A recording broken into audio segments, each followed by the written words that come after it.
Welcome back to Locked on Buffs. I appreciate you guys for tuning in every single day, making me your first listen of the day. We are free and available wherever you get your podcasts. We all love free things, and we all love some Deion Sanders and Colorado football. But who we love more has to be Shedeur Sanders and Travis Hunter.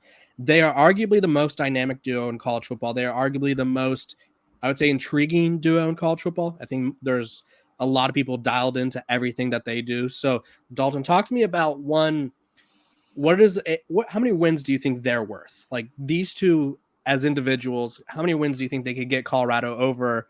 Like say, last year they were at 4, right? And Travis Hunter was out for a few games. Shedeur was banged up at the end of the year. If they're healthy and playing well, do you think Shedeur and Travis playing well is like 5 to 6 wins, 7 to 8? Let me know what you think first, before we dive into Heisman chatter.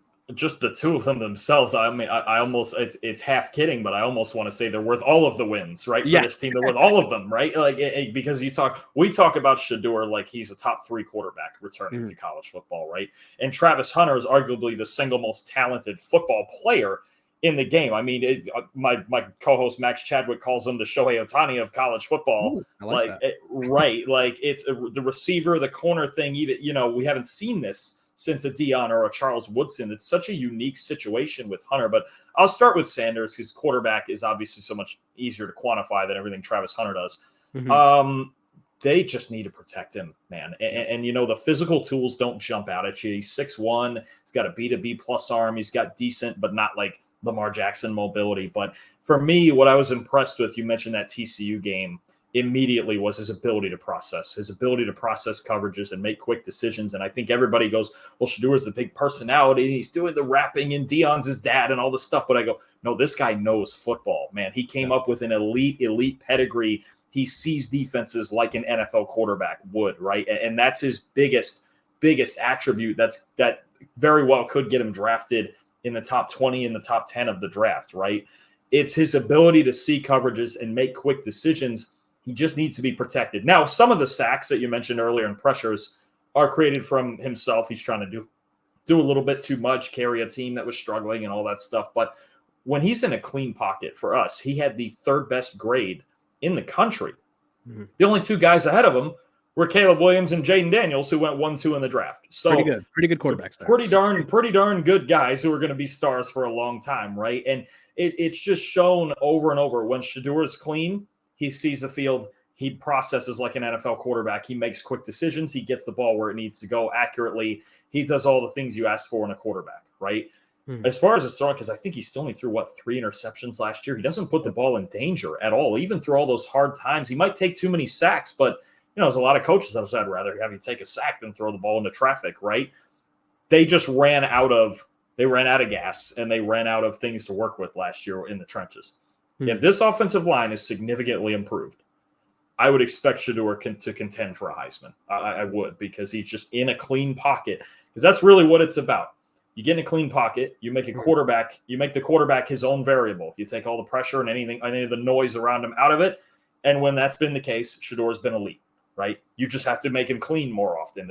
I don't have a whole lot of holes to poke in Shedeur's game itself, right? They just need to be better in the trenches around him.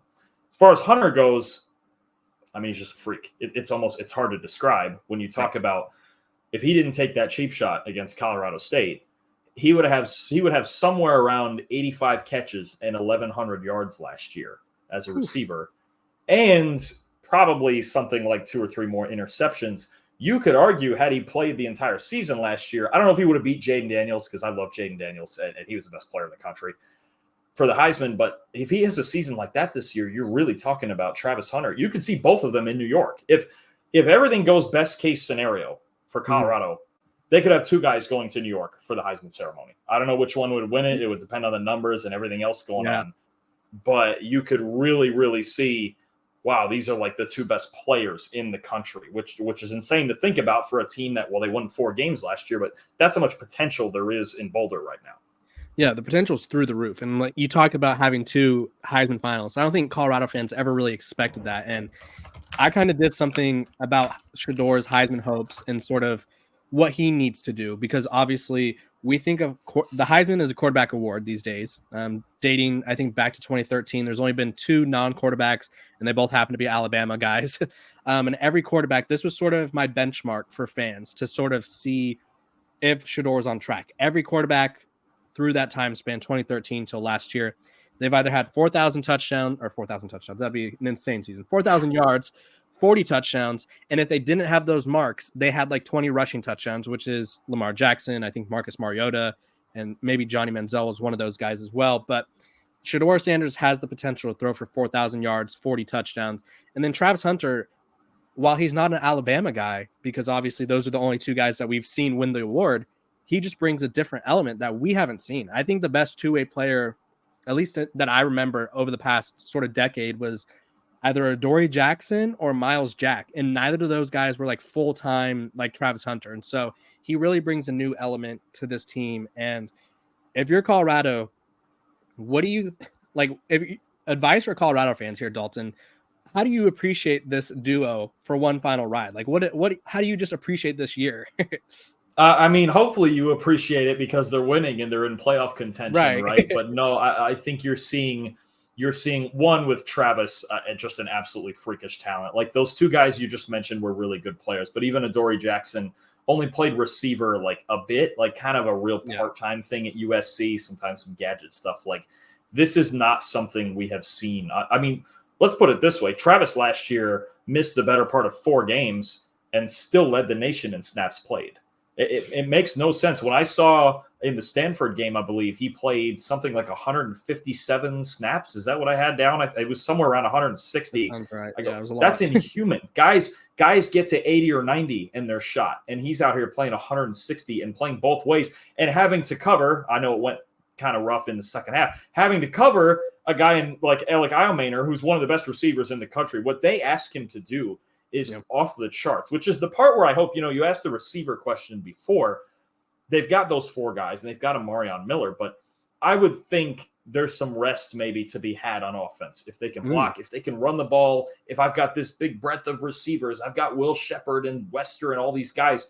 Maybe I don't need Hunter out there every snap on offense. Maybe I just need him for the key ones. Or, I mean, maybe we can appreciate just if he's that good and he's just an alien, then so be it. That's what you get to watch at your home games every week, which is crazy.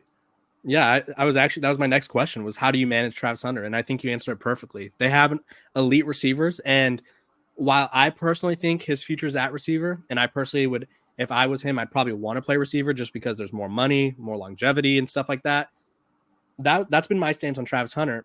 And I think they kind of need him more on defense, not because their secondary is bad. I just think you have him, you have DJ McKinney, you have Preston Hodge, and those are 3 really good, almost great corners. And it's like, why wouldn't you want to keep that pass defense as stingy as possible, if you will? So very exciting season for Colorado and Shedeur Sanders and Travis Hunter.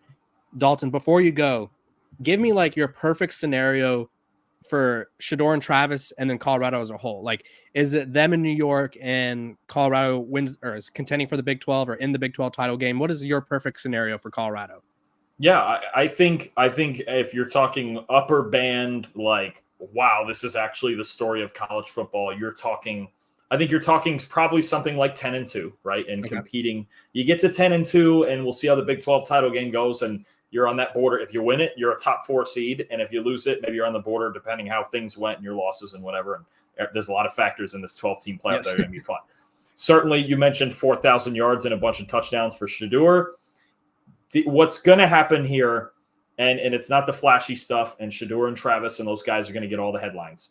But the difference in this team is going to be O-line, D-line. Okay, games are won and lost in the trenches. And those are the things. I know Travis Hunter is great. We know Shedeur Sanders is great. I know the 2 FAU guys are great, right? But anyway, it's going to be that. Those are the things I'm going to be looking at, even when they play North Dakota State, when I'm looking at grades and breaking things down. O-line, D-line, run D, run block. The gritty things that aren't going to make the papers and that are only going to be talked about on shows like ours, that's what's going to be the difference in their season. On the skill players alone, I do believe they're going to win 7 or 8 games, right? Okay. I really do. There's just too much talent. Like, there's not many teams with their receiving corps. You mentioned all the corners. Preston Hodge was a fantastic player at Liberty. He's one of the best slot corners in the country. And even Shiloh, man, we haven't mentioned Shiloh Sanders. He's a good player there on the back end. Like, they've got a well-rounded secondary. They have a ton of skill talent and a really good quarterback. Those teams usually, that's why last year was so like, wow, they really got to fix the trenches. Teams with great skill players, even without the trench stuff, still wins 7-8 games. Or I look at like a Kansas who won 9 games last year because they just have really good skill players and play calling.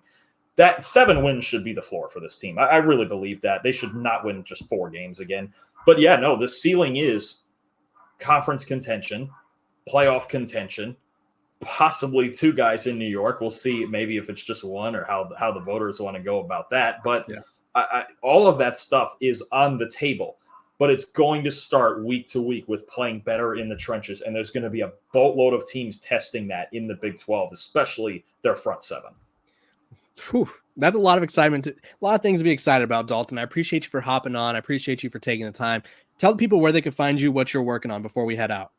Absolutely. So right now we're the PFF College Football Show. Myself and Max Chadwick, and Max does a great job researching everything, breaking everything down, and we just get in there and have conversations. But PFF College Football Show on YouTube. We also have our written team previews we combined on for every Power 5 team. Plus, we're about to do 10 Group of 5 teams for teams that want to know for people that want to know the playoff contenders down in the Group of 5.